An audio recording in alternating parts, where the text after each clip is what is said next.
ಒಂದು ತಪ್ಪಾದ ಏರ್ ಕಟ್ಗೆ 2 ಕೋಟಿ ಪರಿಹಾರನ ನಿಜವಾಗಿಯೂ ಇಷ್ಟು ದೊಡ್ಡ ಮೊತ್ತ ಕೊಡಬೇಕಾ? ಈ ಪ್ರಶ್ನೆ ಸುಪ್ರೀಂ ಕೋರ್ಟಿನ ಮುಂದೆ. Hi friends, welcome back to the legal leader. ಈ ದಿನ ನಾವು ವಿಶೇಷವಾಗಿ ITC ಮೌರ್ಯ ಅವರು ಸುಪ್ರೀಂ ಕೋರ್ಟ್ಗೆ ಅಪೀಲ್ ಹೋದ ಕೇಸನ್ನು ನಾವು ಡಿಸ್ಕಸ್ ಮಾಡ್ತಾ ಇದ್ದೇವೆ. ರೀಸೆಂಟ್ ಆಗಿ ನೀವು ಸೋಷಿಯಲ್ ಮೀಡಿಯಾದಲ್ಲಿ ನೋಡ್ತಾ ಹೋಗ್ಬೋದು, 2 ಕೋಟಿ ಕಾಂಪನ್ಸೇಷನ್ ಅನ್ನ consumer redressal commission, national consumer redressal commission award ಮಾಡಿತ್ತು, just because of hair cut ಸರಿಯಾಗಿ ಮಾಡಿಲ್ಲ ಅಂತ. ಬನ್ನಿ ಪ್ರಕರಣದ ಹಿನ್ನೆಲೆಯನ್ನ ಚರ್ಚೆ ಮಾಡ್ತಾ ಹೋಗೋಣ.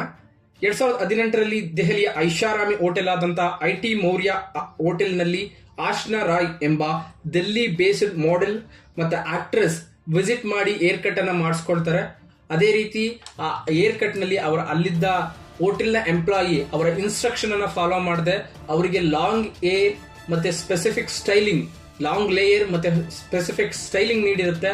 ಬಟ್ ಇವರ ಇನ್ಸ್ಟ್ರಕ್ಷನ್ ವಿರುದ್ಧವಾಗಿ 4 ಇಂಚಸ್ ಏರ್ ಅನ್ನ ಕಟ್ ಮಾಡ್ತಾರೆ. ನಂತರ ಇವರು national consumer dispute redressal commission ನಲ್ಲಿ ಕಂಪ್ಲೇಂಟ್ ಅನ್ನ ರಿಜಿಸ್ಟರ್ ಮಾಡಿ ಆಶ್ನಾ ರಾಯ್ ಅವರ ಕ್ಲೈಮ್ಗಳು ಇವುಗಳಾಗಿರ್ತವೆ. ಮತ್ತೆ ಎಮೋಷನಲ್ ಟ್ರೋಮಾಗೆ ಹೋಗಿರ್ತಾರೆ ಅಂತ ಕ್ಲೈಮ್ ಮಾಡ್ತಾರೆ. ಮತ್ತೆ ತದನಂತರ ಲಾಸ್ ಮತ್ತೆ modelling assignments, loss in the modelling assignments and damage to our professional life and crucial for the modelling work.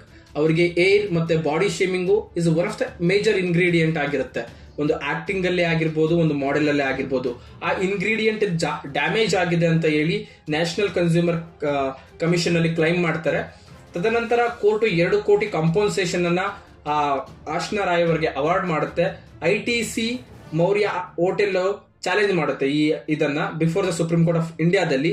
Supreme court observe ಮಾಡಿ there was insufficient evidence and a compensation must be based on the sufficient proof ಮೇಲೆ ಇರಬೇಕು. Sufficient ಆಗಿ ಒಂದು proof ಅನ್ನ provide ಮಾಡಬೇಕು, ಅದಕ್ಕೆ relevant ನೆಕ್ಸಿಸ್ ಆದಂತ ಒಂದು ಪ್ರೂಫ್ ಇರಬೇಕು ಅಂತ ಡಿಸ್ಕಸ್ ಮಾಡ್ತಾ ಹೋಗುತ್ತೆ. ಹಾಗೆ ಸುಪ್ರೀಂ ಕೋರ್ಟ್ ಮತ್ತೊಮ್ಮೆ ರಿವಿಷನ್ಗೋಸ್ಕರ ನ್ಯಾಷನಲ್ ಕನ್ಸ್ಯೂಮರ್ ರೆಡ್ರೆಸಲ್ ಕಮಿಷನ್ಗೆ ಕಳಿಸುತ್ತೆ.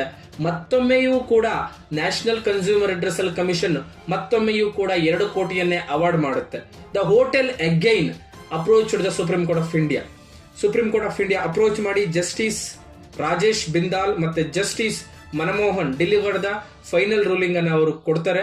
ಅವರು ರೀಸನ್ ಇದಾಗಿರುತ್ತೆ, ಕನ್ವಿನ್ಸಿಂಗ್ ಎವಿಡೆನ್ಸ್ ಇರಬೇಕು ಮತ್ತೆ photo copies and unverified documents cannot justify the core damages.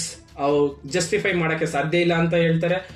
ಮತ್ತೊಮ್ಮೆ supreme court set aside the 2 crores award ಅನ್ನ ತಿರಸ್ಕರಿಸಿ 25 ಲಕ್ಷವನ್ನ ಅವರು ITC ಹೋಟೆಲ್ ಅವರು ಆಲ್ರೆಡಿ 25 lakhs ಅನ್ನ ಅವರಿಗೆ ನೀಡಿರ್ತಾರೆ. ಅದನ್ನೇ ಫೈನಲ್ ಕಾಂಪನ್ಸೇಷನ್ ಅಂತ ತಿಳ್ಕೊಬೇಕು ಅಂತ ಈ ಜಡ್ಜ್ಮೆಂಟ್ ಹೇಳ್ತಾ ಹೋಗುತ್ತೆ. ಓವರ್ ಆಲ್ ನಾವು ಜಡ್ಜ್ಮೆಂಟ್ ಅನ್ನ ಅರ್ಥ ಮಾಡ್ಕೊಳ್ತಾ ಹೋದಾಗ ಕ್ವಶನ್ ಬರ್ಬೋದು, ಖಂಡಿತವಾಗಿ ಜಸ್ಟ್ ಏರ್ ಕಟ್ ಆಗಿ ಮಿಸ್ ಆಗಿ ಏರ್ ಕಟ್ ಮಾಡಿದ್ರೆ 25 lakhs ಅಂತ ತುಂಬಾ ಕ್ವಶನಬಲ್ ಆಗಿರುತ್ತೆ.